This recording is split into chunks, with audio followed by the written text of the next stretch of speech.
Alright, so this is literally how it works. Machine's off.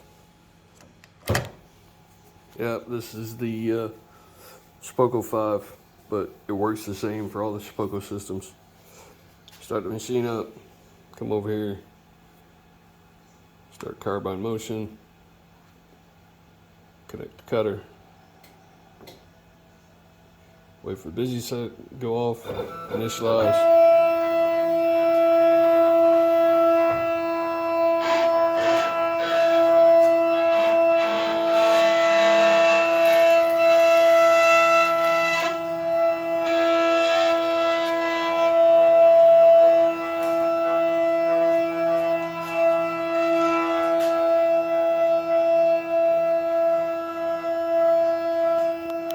Yeah, it's a work, but it gets there.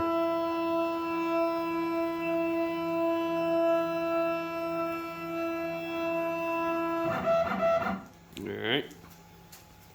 Finish initializing, it'll move forward. Just like any other time.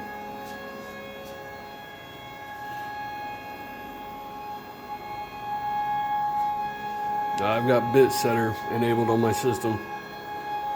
So it wants to do a tool change. I don't have any tools in it, so we're just gonna. Alright. So now what you do is I'm using a Xbox Elite controller. Okay, so it's USB-C. So take USB-C,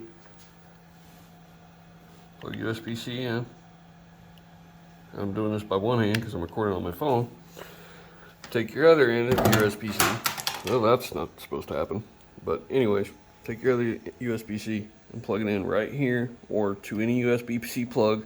If you have a standard USB-A plug, then you're going to plug in that to a standard USB port like this one right here. But I use the USB-C because that's what I got. So go over here to the jog menu, continue, and you'll see it doesn't say gamepad enabled.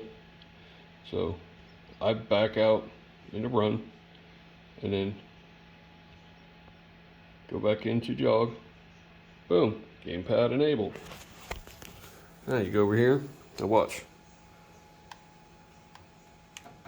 Okay. Alright, well, I screwed that one up. Anyways, alright, see the increment right there? It's at 0.001 inch. Go down here, and I'm going to press the bumper here. Press it, goes up. Press again, goes up, fast. The trigger, press it, goes down. Yep. So, go fast. Now, you want to use the directional pad. It'll move back and forth. If you want to raise the Z-axis or the X-axis, or no, the Z-axis. If you want to raise or lower the Z-axis, you're going to do the bumpers on the side, on the left. So, the trigger takes it down. The bumper itself raises it back up. It's that simple.